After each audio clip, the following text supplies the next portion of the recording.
Bueno, pues nada, antes que nada, bienvenidos y bienvenidas a este webinar sobre el Study Tour que hicimos este año en Ghana. Quizás me veis así con una cara un poco rara, tengo un fondo de pantalla que se me ha introducido y ahora no lo puedo sacar desde esta versión de Zoom en Linux, pero bueno, sí me da más dinamismo. Eh, Bueno, la idea de esta sesión de hoy es que Domena y Daniel, que participaron este pasado mes de enero al Study Tour de Ecocredit en Ghana para visitar y conocer organizaciones financiadas con criterios de banca ética por Ecocredit, nos cuenten su experiencia y nos expliquen un poco más sobre las organizaciones que visitaron. Básicamente fueron organizaciones de productoras de cacao, organizaciones también de microfinanzas y una organización de temas de energías renovables, específicamente de fotovoltaica, un caso también muy interesante y especial. Y básicamente haciendo una pequeñita introducción, ¿qué es Oicocredit? Oicocredit es una cooperativa internacional de finanzas éticas para aquellos o aquellas que no lo conozcáis, que se dedica a captar fondos de personas y organizaciones de Europa mayoritariamente, Canadá, de países entre comillas desarrollados, para con esos fondos financiar proyectos con impacto social y ambiental positivo en países en vías de desarrollo o países del sur global. Sobre todo los ámbitos en los que invierte Oicocredit es microfinanzas, agricultura sostenible y energías renovables, y así pues hoy veremos un poco unas pinceladas de todos esos sectores, ¿no? De proyectos, ejemplos de proyectos que financiamos en países del sur. Y también, bueno, aprovechamos hoy que es el Día Mundial del Cacao, os invitamos a hacer una taza de cacao con nosotros, como es virtual, pues ahí veo hay gente que ya la tiene preparada, y si no, pues os la podéis preparar, que seguro que con la charla vendrá muy de a gusto tomar una. Y nada más, en principio Domènec nos hablará de uno de los proyectos que visitó él, luego Daniel pues nos explicará unos cuantos más, porque Marta, que fue la otra participante que fue con ellos a Ghana de Study Tour, pues no está hoy, no puedo venir hoy, y entonces al final dejaremos un rato para preguntas, y si queréis pues las podéis ir haciendo a través del chat y iremos comentándolas o dándoos palabra, ¿de acuerdo? Pues Domènec, cuando quieras. Muy bien, buenas tardes. Voy a intentar compartir pantalla a ver si esto funciona.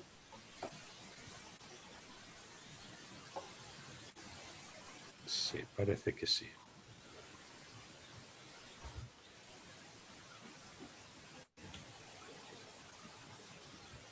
Bien. Pues buenas tardes de nuevo. En primer lugar, quería agradecer a Ecocredit Euskadi la organización de esta tertulia y a todos vosotros la participación y el interés en los proyectos de Oicocredit. Como David ha comentado, Oicocredit cada año organiza un study tour para conocer de primera mano proyectos, clientes intermediarios y sobre todo los beneficiarios finales de los préstamos e inversiones que Oicocredit realiza en los países del sur. Este año el país escogido fue la República de Ghana y tuve la suerte de poder participar. Entre otros 25 representantes de diferentes asociaciones locales de soporte y delegaciones de Austria, Suiza, Alemania, Bélgica, Países Bajos, Kenia, Sudáfrica, Ghana y Cataluña. Una vez estuvimos ya en Accra para la realización de los desplazamientos y visitas más ágiles. Nos dividimos en 3 grupos, éramos un total de 25 o 27 personas, más fotógrafos y soporte local. E intentamos que estos grupos fueran muy heterogéneos, buscando diversidad de edades, de género, de roles, de formación, de origen, de lengua. O sea que fuimos una mezcla divertida. Uno de los proyectos, como os adelantaba David, y familias visitadas por el grupo al que yo estuve participando, que fue el segundo grupo, es FEDCO. Concretamente, la delegación que FEDCO tiene... Un momento que voy a pasar. Sí, la delegación que FEDCO tiene en Targua, que es una ciudad situada al sudoeste de Ghana, a unos 300 kilómetros, que supone unas 8 horas desde Accra. FEDCO, para los que no lo conocéis, es una organización sin ánimo de lucro que da soporte a los agricultores productores de cacao. Ghana, junto con Costa de Marfil o Costa de Ivory, son los dos principales productores de cacao en el mundo. Y FEDCO, con este soporte a los agricultores, dedica parte del superávit a retorno social para las comunidades de estos agricultores.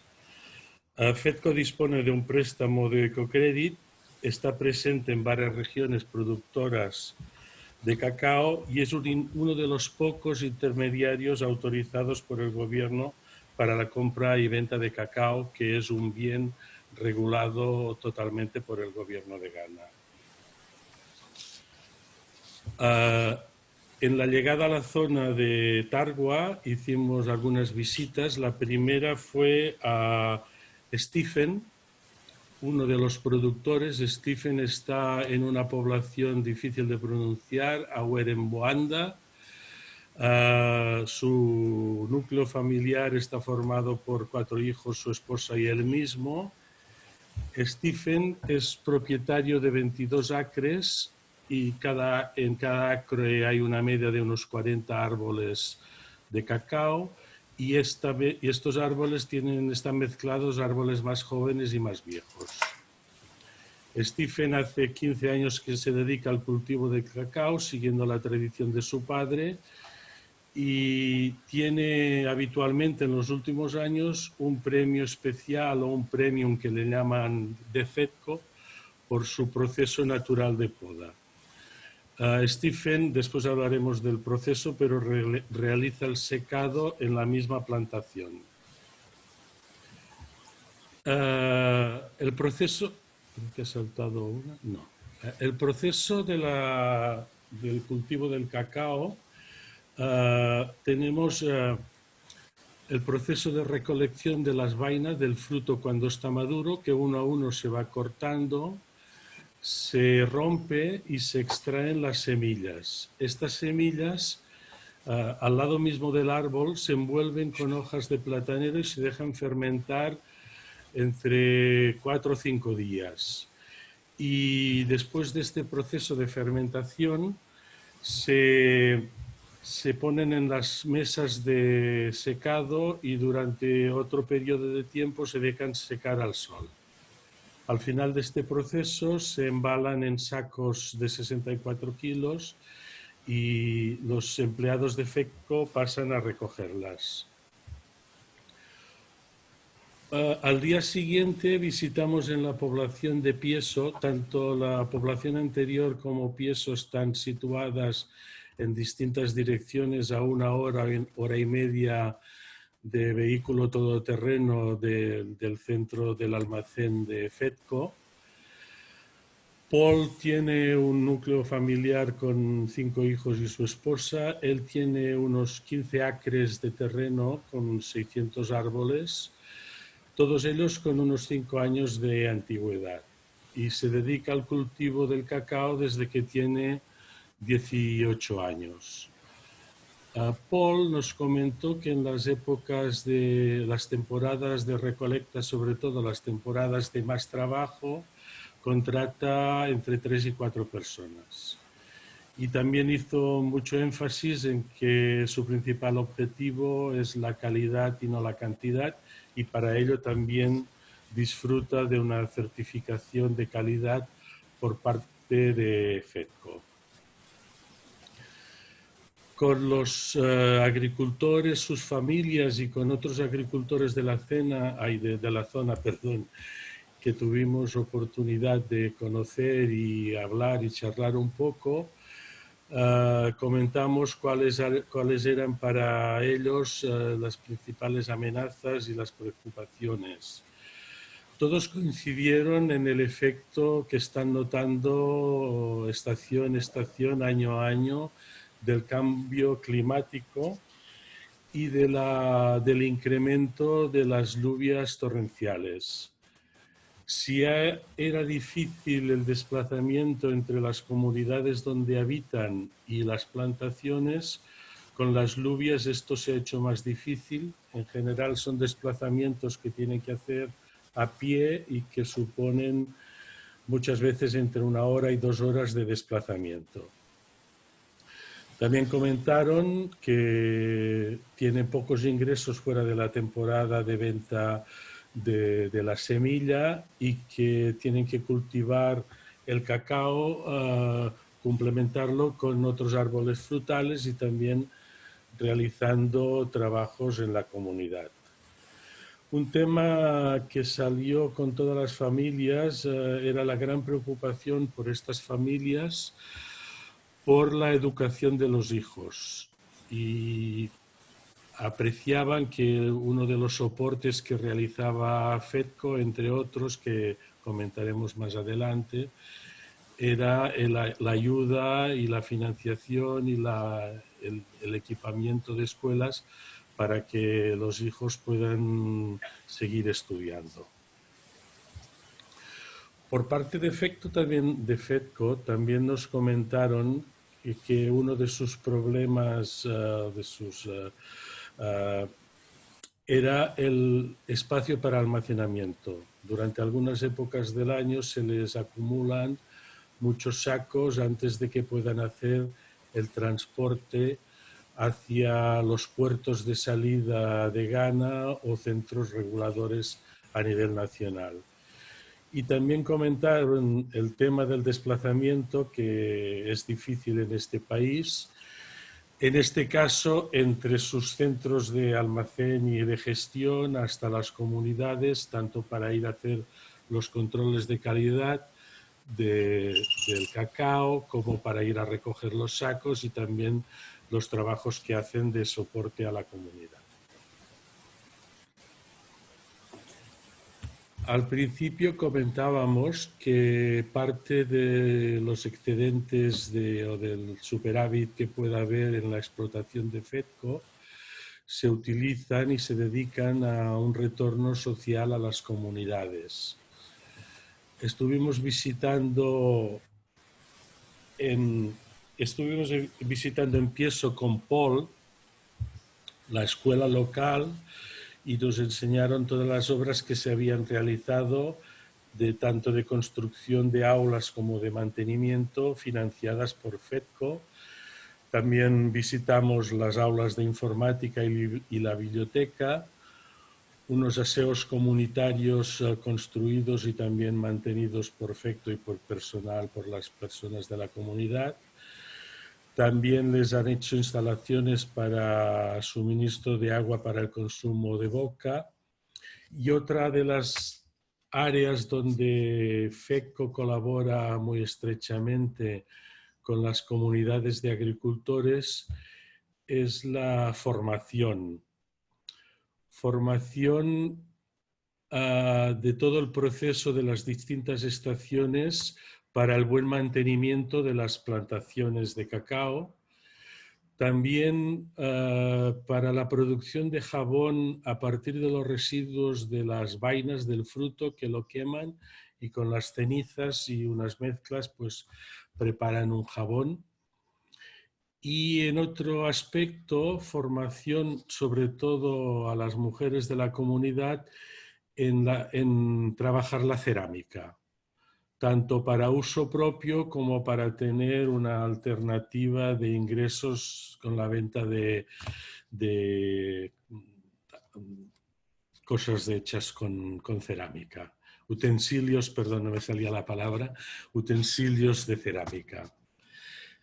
También comentamos que trabajaban con los agricultores para el uso y el buen uso de fertilizantes naturales y respondiendo a una de las inquietudes que nos comentaron los agricultores, asegurar la estabilidad financiera durante todo el año. Como hemos comentado, hay unas estaciones donde mayoritariamente se recoge el cacao, aunque durante todo el año hay cierta actividad y es ahí donde tienen los ingresos por cada saco de cacao entregado a FEDCO. Como el grupo que hicimos esta visita, intentamos resumir algunos aprendizajes que hicimos en estas visitas a distintas comunidades, a los distintos agricultores y con el personal de FEDCO. Y queríamos resaltar el trabajo con un método tradicional, tanto en la fermentación como en el secado. Nos comentaron que en otros cultivos y en otras zonas del país se hacen, también hay plantaciones más mecanizadas, industrializadas. No es el caso de estos agricultores que realizan la mayoría del trabajo de una forma manual y sin ayuda de maquinaria. También pudimos comprobar cómo la política de préstamos y de inversiones en algunos casos que realiza Oikocredit tiene un efecto, un impacto positivo directo sobre la comunidad y sobre las familias. Ya lo hemos comentado, pero un gran reconocimiento de todas las familias de la importancia de la educación de los hijos y algo que nos llamó la atención desde nuestra visión, digamos, de país del norte, país europeo, de esta educación y este crecimiento de los hijos, tanto si era para tener otras ocupaciones y otros trabajos en el futuro en la ciudad, como si era para continuar en el cultivo del cacao, pensando mucho en que los hijos son el único soporte en que pueden confiar las familias, los progenitores en este caso, para su vejez. O sea, que es el crecimiento de los hijos, pero también de una forma, también pensando en su seguridad, en su retiro, ¿no? Que el único soporte que les puede llegar es desde la familia. Vimos que FEDCO, como comentábamos, es un buen socio de Oikocredit para hacer llegar los ahorros de nosotros, de sus inversores, a los agricultores de los países del sur, en este caso de Ghana. Para terminar, comentaros que nuestra familia hace varios años que colaboramos con Oikocredit y este Study Tour nos ha permitido conocer de primera mano cómo nuestros ahorros, por modestos que sean, ayudan a mejorar la vida de las personas y las familias en los países del sur. Familias que no tienen acceso a líneas de crédito de la banca tradicional para desarrollar sus pequeños negocios, sus actividades agrícolas y para ayudar a mejorar sus condiciones de vida y facilitar el acceso de la educación de sus hijas y hijos. Y nada, después de esta pequeña introducción de los proyectos vinculados con la producción de cacao, paso la palabra a mi compañero Daniel, que os explicará otros ámbitos de actuación de Oikocredit en Ghana. Como ha comentado David, al final de su intervención estamos a vuestra disposición para responder eventuales preguntas y resolver, en la medida que sepamos y podamos, vuestras dudas. Eskerrik asko, muchas gracias. Gracias, Domènec. Como bien ha comentado al principio David, contábamos con otra ponente, Marta, que nos acompañó también en el viaje. Como en el último momento no ha podido participar, pues me ha pasado un poco de información del tema que quería comentaros y bueno, he preparado también un poco pues un poco la charla al respecto. Básicamente, Marta nos quería hablar de otra de las patas que fundamentan las inversiones de Oikocredit, que son la igualdad de género, ¿vale? Y en esta línea, pues visitamos a varias clientas de créditos, de microcréditos. Por ejemplo, la que tenéis en la foto, creo que podéis ver mi pantalla, es Victoria Ofuri. Victoria Ofuri empezó vendiendo comida en la calle, lo que ella misma preparaba. Nos dijo que su madre era muy buena cocinera y la enseñó a cocinar. Y ella preparaba en casa las comidas y se las ponía en la cabeza, como hacen habitualmente muchas mujeres en África para transportar sus bienes, y las vendía por la calle. Gracias al primer microcrédito pudo establecerse en un pequeño local que después fue creciendo. Y actualmente es muy curioso porque Victoria tiene un restaurante con 2 partes, prácticamente abierto a la calle, donde atiende lo que aquí sería el menú diario para los trabajadores, sus vecinos, pero es muy interesante el otro lado. Fijaros en la camarera que lleva un delantal a conjunto con las cortinas, que están a conjunto con las paredes, que aunque quizá os parezcan salpicadas, en realidad están decoradas de acuerdo a los gustos locales. Y si os fijáis en esta foto, el suelo está alicatado, el techo está alicatado, las cortinas, hay incluso aire acondicionado, ventiladores. Bueno, esa es la idea. El Executive Lounge, el salón ejecutivo,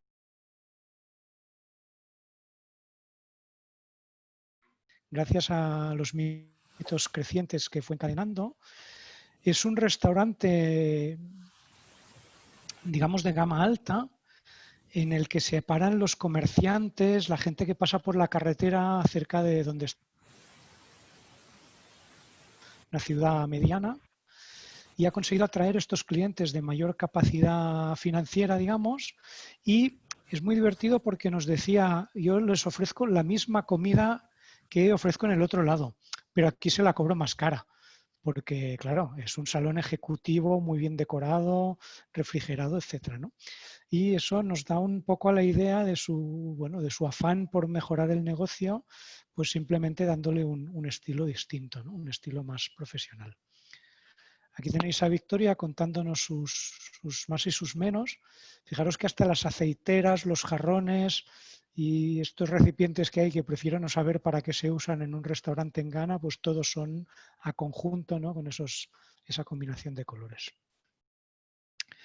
Su gran preocupación es que la gracia de su negocio es el local y el local es de alquiler. Por tanto, le encantaría conseguir un crédito lo bastante grande como para comprar un local y tener su restaurante, tener su negocio en su propio local.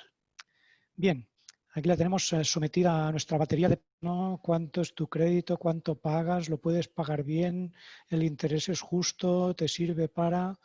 Y el mantra constante, como ya nos comentaba Domènec, es, bueno, yo creo que quiero que mi negocio crezca para que mis hijos tengan una buena educación y mi familia tenga un futuro. 2 de sus hijos ya estaban estudiando en la universidad, los otros 2 parece que les gustará hacerse cargo del restaurante y eso era una constante en todas las entrevistas que hacíamos. La gente quería los créditos para tener un negocio para que su familia tuviera un futuro, sus hijos tuvieran educación. Bien, vamos a dejar a Evelyn en su salón ejecutivo y a Victoria y vamos a visitar a Evelyn. Evelyn Labrun, propietaria del Nadu Restaurant y Catering. Fijaros qué fuerza, qué entusiasmo transmite esta mujer, ¿no? Cualquiera diría que la fuimos a visitar como tiene un crédito y que lo está pagando todas las semanas, ¿no? Para ver si el crédito le suponía grandes problemas, ¿no? Ya veis que aparentemente pues no era el caso, ¿no? En su restaurante tiene 5 empleadas, cocineras y camareras. Aquí estamos todos en la cocina después de un día ajetreado de servir comidas. Y como el restaurante no daba el abasto para las necesidades de crecimiento que Evelyn buscaba, añadió un negocio de catering, un negocio que es muy reconocido en todos sus clientes. Está situado el restaurante en medio del mercado y se ha hecho un buen nombre, tiene una buena fama en toda la ciudad por los caterings que prepara para fiestas, bautizos, bodas, fiestas familiares, cumpleaños. Seguro que todos habéis visto este vídeo que ha corrido mucho por internet en los últimos meses de unos hombres negros bailando con un ataúd, ¿no? Este meme que se ha hecho súper popular. Bueno, Evelyn también sirve caterings en los funerales, que si es un funeral de una persona que muere mayor y que ha vivido una vida plena, pues también es un acto de celebración. Y bueno, ese meme es en Ghana, es una empresa de Ghana, y Evelyn sirve catering pues, a ese tipo de funerales que son festivos. Bien, hemos hablado por tanto de igualdad de género, podemos hablar también de inclusión social, que es una de las otras patas de las finanzas éticas. Bien, el viaje lo hicimos a finales de enero, todavía no sabíamos lo que era el COVID, yo no me había puesto una mascarilla en mi vida. Y si se quiere Boateng, que es este señor que tenéis en la foto, o usa una mascarilla es para protegerse de las virutas, ¿no? Del trabajo que está haciendo aquí. Es una ferretería y un fabricante de machetes y pues el tema de la mascarilla nada tenía que ver en aquel momento con lo que estamos pasando. Fijaros bien en la foto, está sentado y os digo esto porque si miráis bien en la parte detrás suyo a su derecha, pues ahí veis que quizá tenga dificultades para caminar. Bueno, se quiere, a los 10 meses empezó a caminar, a los 11 ya se escapaba de su casa, según le contó su madre, pero a los 3 años sufrió poliomielitis y quedó paralítico. No ha podido caminar nunca más. Voy a buscar el documento, espero que eso nos impide seguir viendo la foto, y os leo textualmente la frase que nos dijo. Dijo, cuando entré en OISL, que es una de estas entidades de microfinanzas financiadas por Oikocredit, cuando entré en la oficina de OISL, allí vieron a un emprendedor con una idea de negocio, la ferretería que veis y la fábrica de machetes. Todos los demás bancos de la ciudad solo vieron a un paralítico. Se había arrastrado literalmente, porque iba a rastras, por todos los bancos de su ciudad, hasta que encontró esta oficina de una entidad de finanzas éticas que fue la primera dispuesta a financiarle.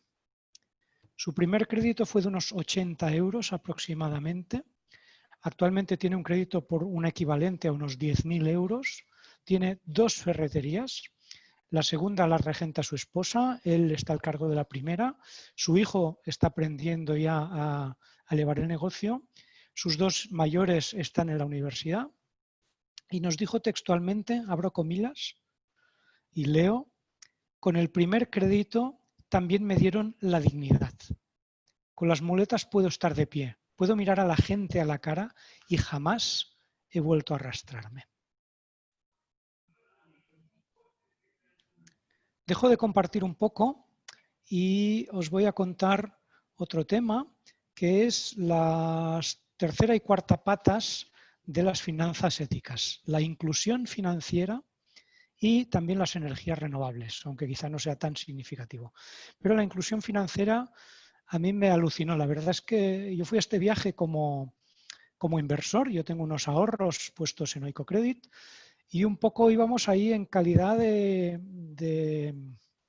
¿cómo diría? De vigilar un poco, ¿no? De escudriñar un poco qué pasa con mis ahorros, dónde van a parar, si realmente sirven, llegan a la gente que los necesita o qué es lo que pasa, ¿no? Este era el papel de los inversores, de los pequeños inversores como Domènec, como Marta, como yo mismo, que fuimos a este viaje. Y os voy a leer unas cuantas frases que nos conmovieron y que yo creo que son claves en este tema de las microfinanzas, ¿no? Mis hijos tienen más tiempo para hacer los deberes, tenemos entretenimiento y tenemos información de todo el mundo. los chavales tenían que ir al pueblo hasta para cargar el móvil o para ver el fútbol. Ahora lo pueden hacer en casa. Si no fuera por PEC, estaríamos a oscuras.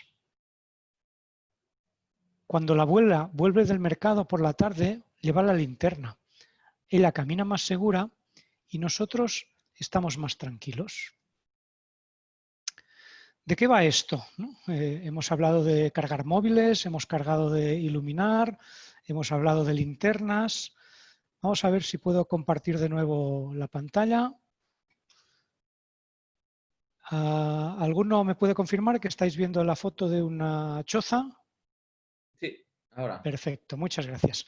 Bueno, este es el cliente típico de la empresa financiada por Oikocredit. Es una empresa que recibió un primer crédito de $500.000 hace 3 o 4 años. Actualmente está pagando un segundo crédito de $1 millón. Y esta empresa se dedica a vender kits de iluminación solar para clientes como este, que es una pequeña granja en el centro de Ghana, donde no llega la luz, no llega la electricidad ni llega el agua corriente. Más de un 80% de los agricultores, de los campesinos, de los granjeros de Ghana no tienen acceso a la luz porque no está electrificada su zona, su pueblo, allí donde trabajan. Este es el producto, era el producto. Los kits solares originales tenían una batería de 8 vatios, que es esto que veis aquí abajo a la izquierda con números, con una botonera. Es una pequeñísima batería. Ya veis la linterna recargable y esta especie de huevo que hay en el centro de la imagen es una bombilla con LEDs para consumir lo mínimo posible. 3 bombillas, 3 interruptores con su cableado, un transistor, una radio tradicional y, por supuesto, fundamental, el cargador de móvil. Ahí veis la batería al mínimo de carga y usada para cargar un móvil. Me sirve la foto para que os deis cuenta que hablamos de móviles analógicos, de aquellos móviles que duraban una semana, que permitían hacer SMS o acceder a menús alfanuméricos muy simples, ¿vale?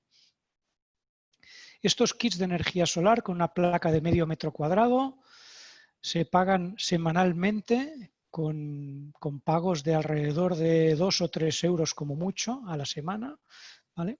Y le pueden costar al agricultor del orden de 200 o 300 euros y le permiten ahorrar entre 1.000 y 2.000 euros de queroseno, de combustibles, de velas con los que se tenía que iluminar antes de disponer de la placa solar y de sus LEDs. Ahí veis el cableado, ahí veis el LED y ahí veis a esta comerciante en su almacén de ropa contenta porque puede tener la tienda abierta toda la tarde sin depender de las caídas de la luz precaria. En este caso sí que había luz eléctrica, pero funciona mejor que peor, o en otros casos ni siquiera hay luz en la zona, ¿vale?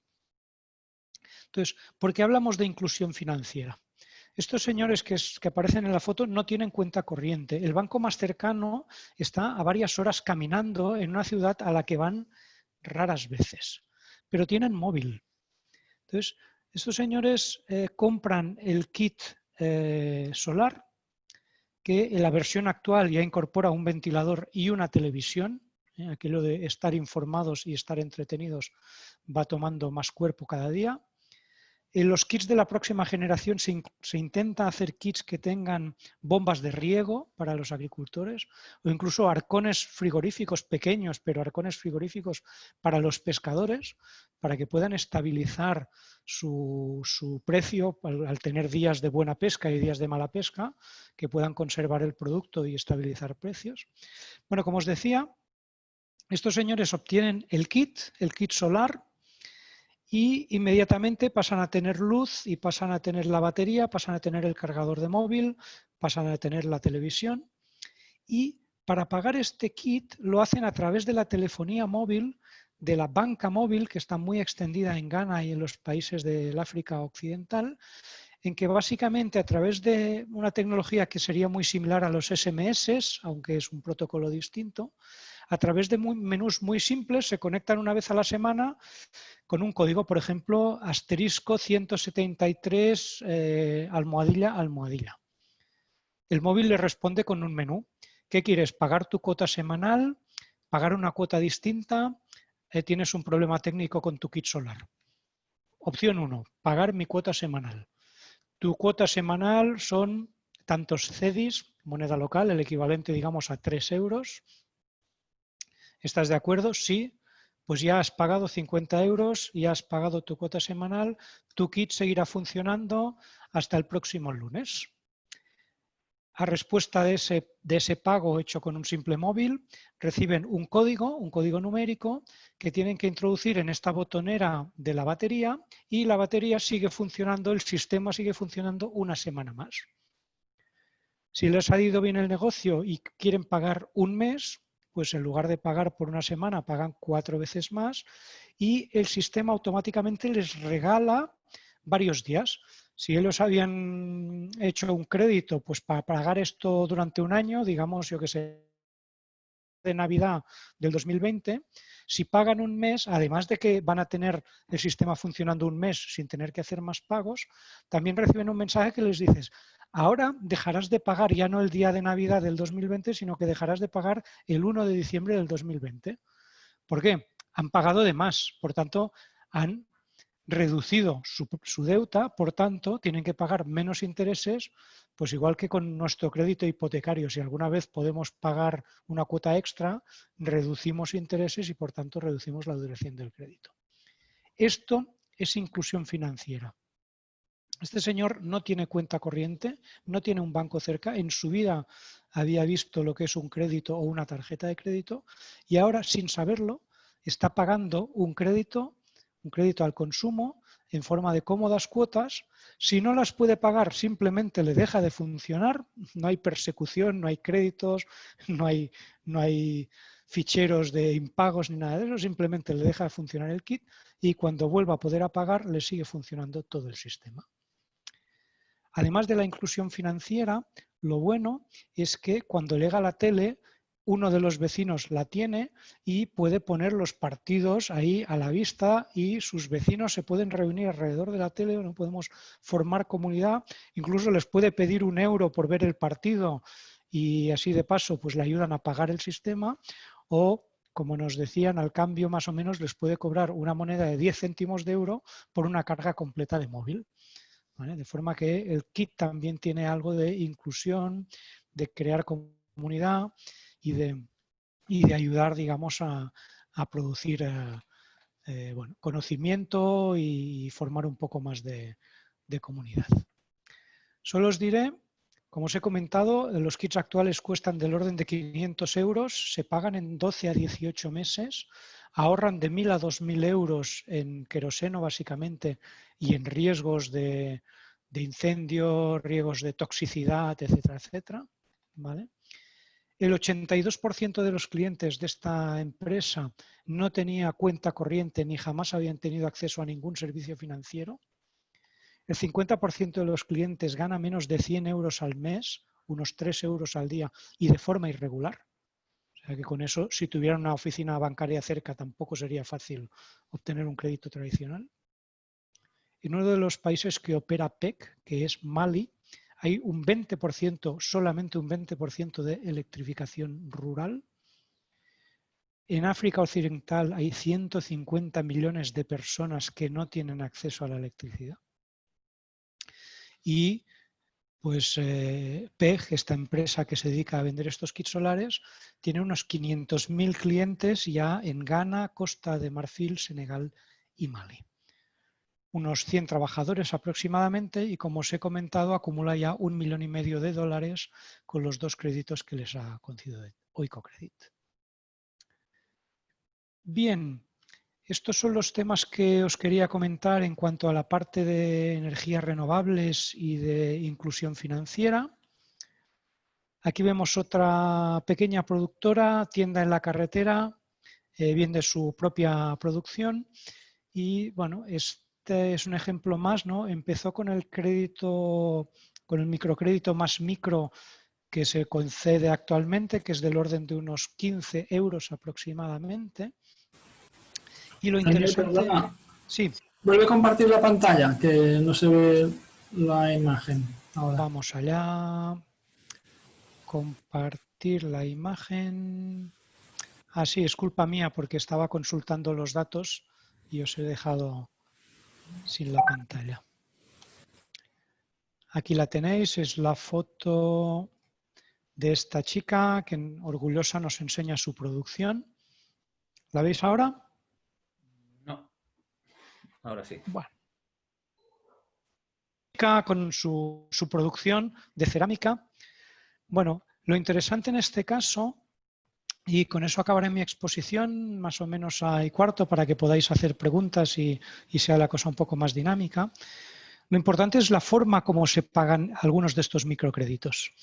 Imaginaros por un momento que en los suburbios de una gran ciudad tenemos una asociación, ¿qué diré yo?, de inmigrantes sin papeles o de mujeres gitanas o una asociación de este estilo.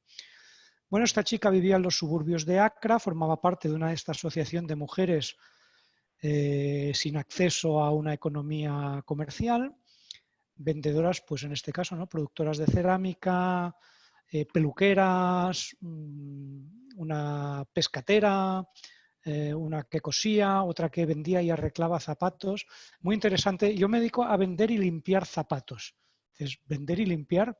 Sí, es que los zapatos son de segunda mano. Y si los limpio y los arreglo muy bien, los vendo casi como nuevos. Entonces obtengo más beneficio. Entonces ahí se reunían cada semana con una libretita en papel, ahí apuntado su crédito, ahí apuntados sus pagos y llegaban ahí con su libretita, con su monedita, con su billetite de, digamos, 5 euros puesto dentro, y todas reunidas le pagaban a través de dinero metálico a la representante del banco que estaba ahí sentada, recibía todas las cartillas y iba anotando en cada una el pago, los intereses restantes, etc. O sea, el pago es una actividad comunitaria, ¿vale? Voy a quitar ya la foto. El pago es una actividad comunitaria, un grupo de mujeres que ya existía como grupo, que piden el crédito con la confianza de que es una actividad comunitaria, de que sus compañeras conocidas ya lo están haciendo, que a la pescatera le ha ido bien porque ha podido comprar un pequeño horno y ahora ahuma el pescado y lo puede vender durante más días. Ha podido contratar a un chico para que le haga la parte de ahumar porque a él le gusta comprar y vender pescado, no le gusta el humo, etcétera, etcétera. Claro, aquí es cuando descubrimos qué pasa si una persona no puede pagar su microcrédito. Bueno, en este grupo no lo saben lo que pasa porque nunca se ha dado el caso. El representante del banco está seguro que si una de las mujeres tiene problemas ese mes o esa semana, las demás le ayudan seguro y le meten el billete en su cartilla y asunto resuelto. Pero estrictamente, oficialmente, no se da ningún caso de impago. ¿Qué pasa si el marido se da cuenta, hostia, es que mi señora tiene ahí un dinerito, ¿no? ¿Por qué no me lo gasto yo en cervezas en lugar de que ella lo gaste en su peluquería? Bueno, pues esta señora, esta mujer, tiene el apoyo de todas sus compañeras que le avisan, sobre todo ni se te ocurra darle el dinero a tu mujer, a tu marido. Nosotras lo hemos evitado, nosotras te apoyamos, si te amenaza cualquier cosa, avísanos, que ya le diremos a su mujer que le ponga raya, que si nosotros lo hemos conseguido, tú también. Entonces esta parte social de empoderamiento, de igualdad, bueno, es lo que decíamos, ¿no? La igualdad de género, el empoderamiento de la mujer, incluso en los cambios sociales, ¿no? El grupo de mujeres funciona de forma democrática, aprenden a tener una representante, a votar, a elegir, etcétera, etcétera. Con esto yo finalizo mi parte y os invito a que escribáis o mejor a que os quitéis el mute y nos contéis vuestras preguntas y vuestros comentarios y será mucho más divertido que si es un simple monólogo. Así que adelante. Muchas gracias, Daniel. Pues eso, si tenéis alguna duda, algún comentario, lo que sea, pues estamos así muy en familia. Ya muchos sois socios y socias de Ecocredit, ya seguro que conocíais parte de nuestro trabajo, ¿no? Pero justo pues esto, creemos que es súper interesante poder charlar con Domènec y con Daniel, que han estado tan en contacto con esa parte, eslabón final de las finanzas éticas, ¿no? En África, de dónde va a parar nuestro dinero. Así que si tenéis pues eso, cualquier duda, pregunta, comentario, pues bienvenido es.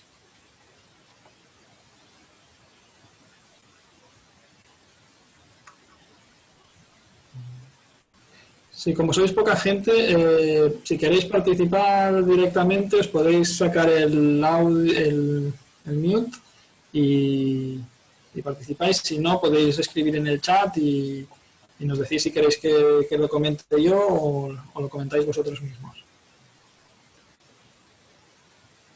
Yo tenía una pregunta para Domènec. En los últimos años, la evolución del precio del cacao, bueno, al estar la producción tan centralizada en Ghana, Costa de Marfil, en ese área, pues parece que se han puesto duros los gobiernos de esos países y se ha conseguido subir un poco el precio del cacao. ¿Cómo estaba afectando eso? ¿El aumento de ingresos estaba llegando a los cultivadores y a las cultivadoras a través de organizaciones como FEDCO o el dinero se estaba quedando en otros sitios? Bien, gracias por la pregunta. Cuando comentamos estos temas con los agricultores y con FEDCO delante, no fue un tema muy cómodo. De todas formas, lo que aprendimos es que el gobierno tiene un precio fijado. Este precio, creo recordar que es estable en los 2 o 3 últimos años y que les está asegurando el precio para el año próximo. Y con esto el agricultor se sentía pues tranquilo porque tenía una seguridad en sus ingresos en función del volumen. Otra cosa es cómo este precio cambia desde que el gobierno o los gobiernos que son monopolios en la exportación del cacao cambian los mercados internacionales en las grandes productoras de chocolate y de productos derivados del cacao, y la gran diferencia que hay entre lo que recibe el productor y los precios que vemos en el mercado de los productos elaborados. Pero el punto de la pregunta, en general, tuvimos la impresión de que se sentían más o menos tranquilos y protegidos con esta fijación del precio por parte del gobierno.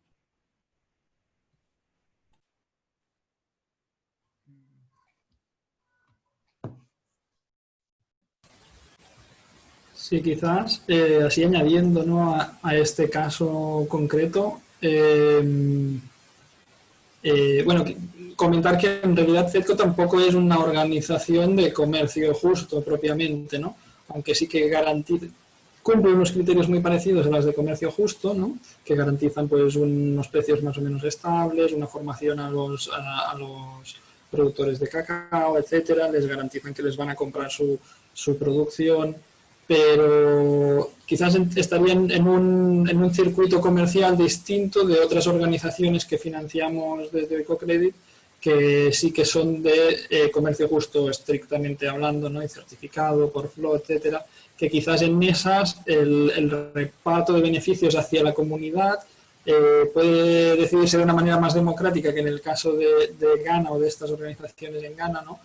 Y que quizás el impacto social puede ser incluso mayor que en este caso, que hemos visto que lo tenía y que lo tiene, pero que puede ser incluso mayor, ¿no?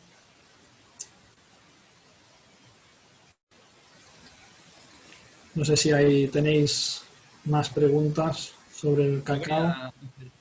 Yo quería hacer una pregunta sobre el seguimiento del préstamo. ¿Se me oye bien? Sí. Sí. Ah, sí, vale. A ver, comentaron algo las las entidades receptoras del préstamo de la presencia de Oikocredit durante todo el tiempo del préstamo, del crédito? Vale, hay una presencia in situ, física, o seguimiento telefónico a través de conferencias. ¿Cómo se hace el seguimiento del proyecto y del retorno del crédito? Bueno, yo puedo contarte lo que aprendí durante el viaje. Sí. Oikocredit lo que hace es financiar a otras entidades financieras, Vale. ¿no? Somos como un mayorista de dinero y esas entidades financieras lo que hacen es los microcréditos, pues como los que hemos estado contando, los créditos a los agricultores en forma de avance de la cosecha, el crédito al señor ferretero que si no fuera por este tipo de bancos jamás lo habría conseguido. Entonces, una de las cosas que aprendimos y que salía constantemente cuando visitamos también bancos, nos atendieron los directores de los bancos y nos hicieron presentaciones sobre su forma de funcionar. Vale. Una de las claves es la protección del cliente.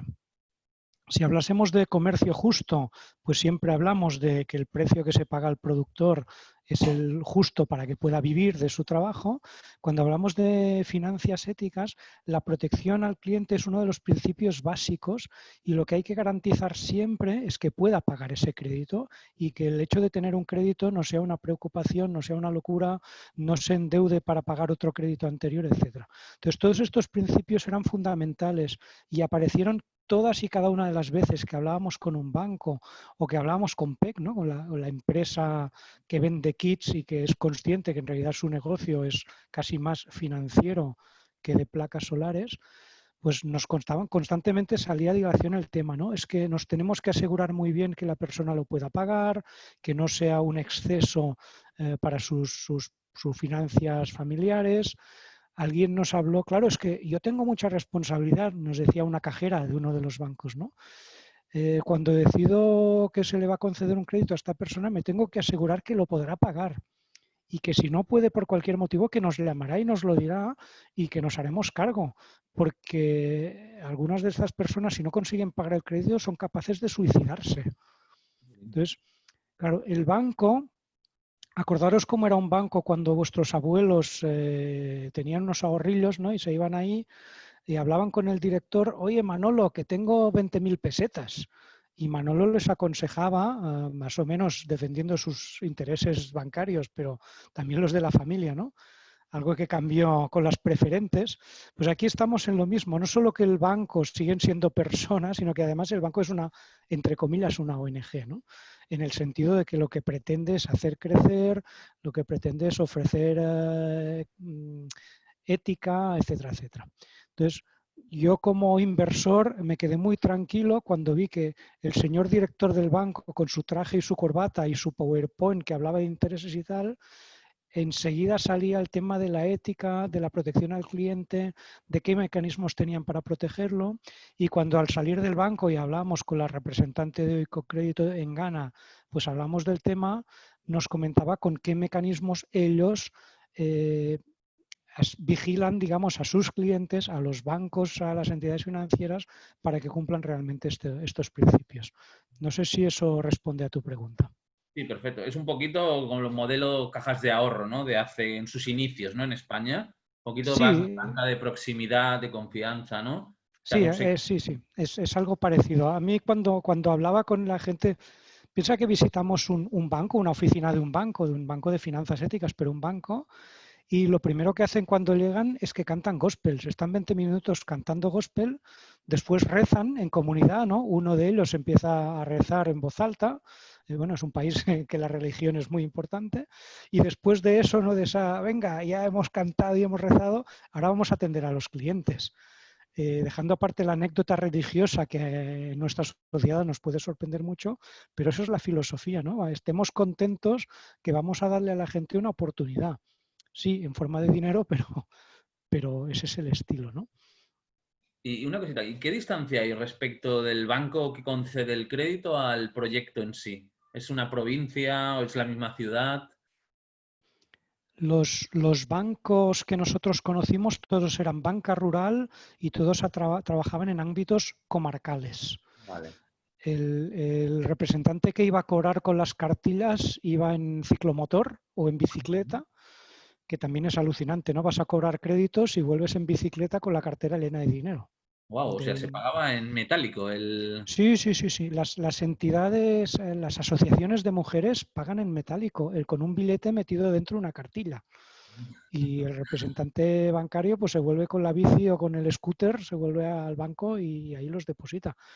Lo peor es que de la oficina del banco, una vez por semana, viajan en coche o en transporte público a la central del banco, ¿no? Las 3 horas que nos decía Domènec, con una cartera, con un fajo de billetes para hacer el ingreso a la central. O sea, es entidad financiera, pero es tercer mundo y es finanzas éticas y todo es en este estilo de, bueno, lo importante es la gente y nuestro banco no tiene coche para llevar el dinero a la central, pues lo llevamos en autobús y con cuidado que no se nos note. Muy bien, muy interesante. Gracias. Encantado.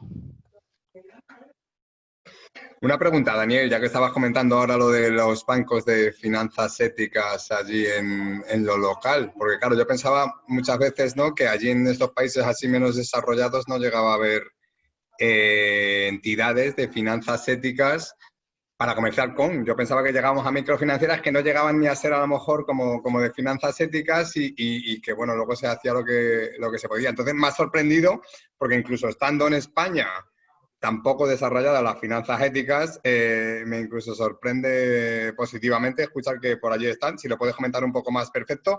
Y una pregunta más que era en referencia a si sabéis si a posteriori, ahora que habéis estado hace 5 o 6 meses por allí, ¿cuántos se han visto afectados por esta locura de la pandemia total del coronavirus a nivel mundial?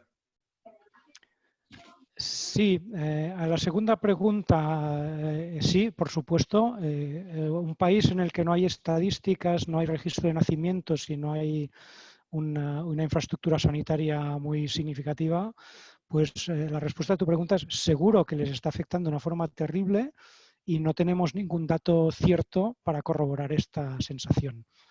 Ghana es uno de los, le llaman la Alemania africana, en el sentido que es un país con potencial, con un buen desarrollo, con una democracia más o menos seria para los estándares africanos, pero a pesar de eso, pues es un país con apenas sanidad pública, tiene una buena educación, pero la sanidad pues deja mucho que desear, ¿no?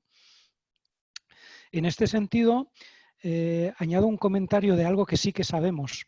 Por ejemplo, cuando esta señora pescatera pues obtenía el crédito y lo iba pagando con su cartilla en billetes, le preguntamos, ¿no? Y bueno, ¿y cuánto pagas? ¿No? Pues yo pago tantos cedis. Pongamos, por ejemplo, que eran 5 euros a la semana y durante 1 año y medio. Y el crédito que había pedido resulta que eran tropecientos. Claro, hicimos un cálculo rápido ahí sobre la marcha y nos salía que estaba pagando casi el triple del crédito en 1 año y medio, ¿no? O sea, un interés brutal. Y pusimos cara de susto y enseguida nos dijo, no, claro, de los 100 cedis que pago por el crédito, en realidad 60 son el crédito. 10 son para un seguro de salud. 10 son para una cartilla de ahorro. 10 son para el seguro de impago y los otros 10, pues no me acuerdo para qué servían. El caso es que esta chica, cuando acabó de pagar el crédito, tenía una cuenta corriente en la que tenía unos ahorros, había aprendido lo que es un seguro de salud por si tienes que ir al médico, pues que te lo pague. Así, había un seguro de decesos también para poderse pagar un buen entierro si era necesario. Total, que no solo tenía el crédito pagado, sino que además había entrado en la posibilidad de tener otros créditos estándar de otras entidades, porque tenía cuenta, podía demostrar que tenía un pago, había hecho unos ahorros. Por lo que se refiere a la otra parte, pues aquí nos tienes una oficina de un banco, detrás se ven los 2 tellers, ¿no? Los 2 cajeros, se ven las empleadas muy monas, ellas con sus trajes, el señor director también con su corbata y tal, o sea, son auténticos bancos, pero piensa más en cajas rurales, ¿no? En bancos localizados en las zonas agrarias, cerca de sus clientes, en los que los agentes se desplazan en bicicleta para ir a captar o a cobrar de sus clientes y, pues sí, los directores financieros, ahí les ves todos muy trabajados y todos muy serios, todos nos hablaban de porcentajes y nos hicieron grandes presentaciones, pero el grueso del equipo pues son gente que está en la calle haciendo su trabajo cercana, muy cercana a sus clientes, ¿no?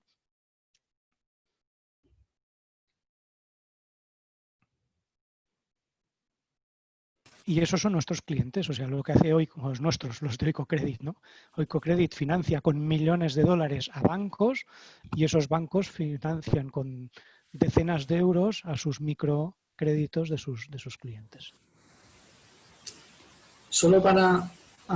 perdona. Sí. Solo para añadir respecto a esto, lo que son las instituciones microfinancieras que financia Oikocredit, hay muchísimas.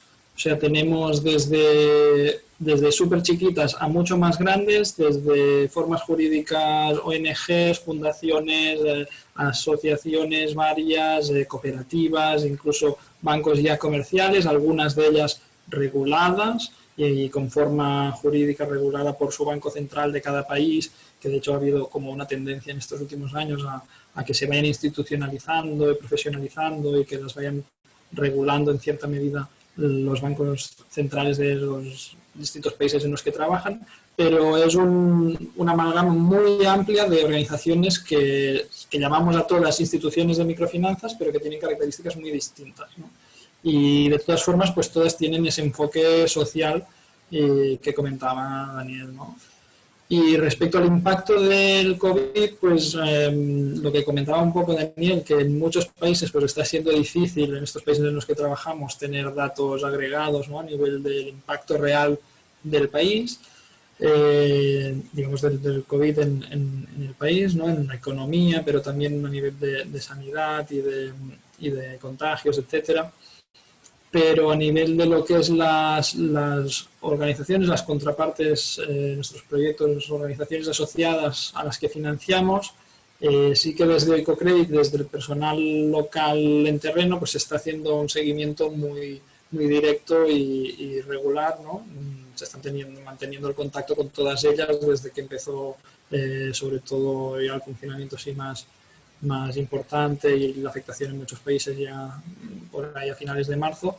Y bueno, lo que se está haciendo a nivel de Oikocredit básicamente es conocer qué necesidades tienen e intentar ayudarles en aquello en que no sea posible, ¿no? Lo más general normalmente es ofrecer periodos de carencia en los cuales siguen pagando intereses, pero dejan de pagar cuotas del crédito, sobre todo las organizaciones que han tenido que cerrar o que reducir su actividad, que tampoco son todas. Y en otras pues se les ha ofrecido formación, asesoramiento, incluso desde Oikocredit Internacional se ha desarrollado todo un fondo de solidaridad que es en forma de donativo para aquellas instituciones de microfinanzas que tengan clientes que tengan que adaptarse a la nueva situación de afectación sanitaria y que entonces tengan pues costes añadidos, pues por ejemplo el compra de mascarillas, reformar pues sus comercios para que puedan cumplir las medidas de sanidad y seguridad, etcétera. Y todo este gasto pues se está financiando también gracias a donativos tanto de Oikocredit, de su fundación internacional de apoyo, de la Support Foundation, como a nivel de donaciones de socios y socias pues que además de tener su dinero invertido en Oikocredit, pues también han creído que era importante en esta ocasión poder ayudar de una manera extra con esos donativos, ¿no?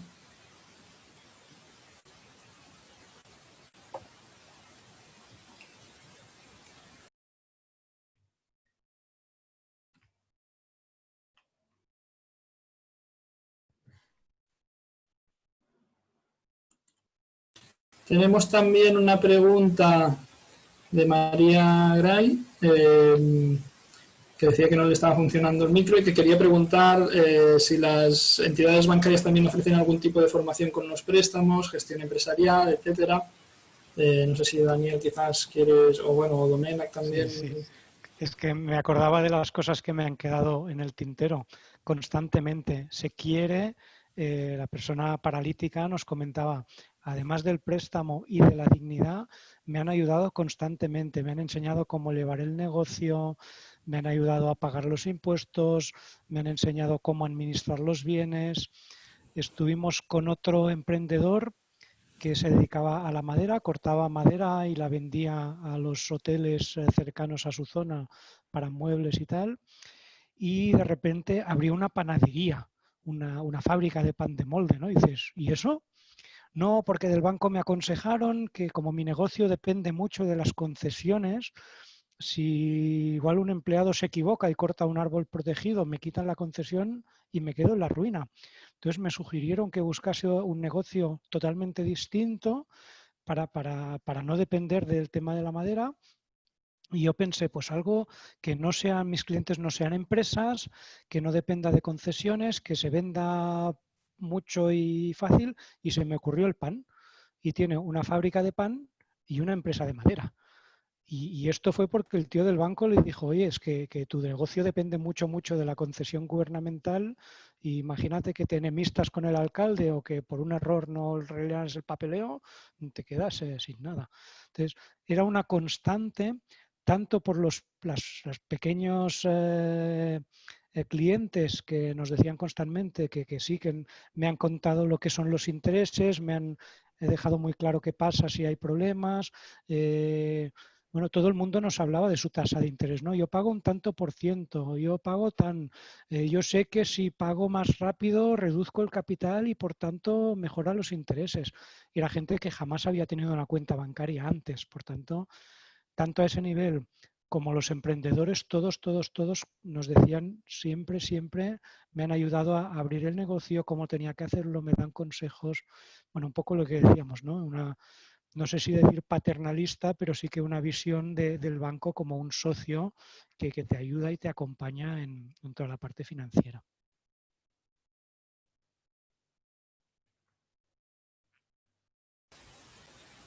Pues oye, ya estamos sobre el tiempo. Si alguien tiene alguna preguntita del tema ahora, que la haga ya. Si no, no hace falta que calle para siempre, nos la pueden mandar por mail, nos puede contactar en redes sociales o venir a cualquier otra reunión o café tertulia de los que vayamos organizando y podemos seguir charlando y conversando de todo ello.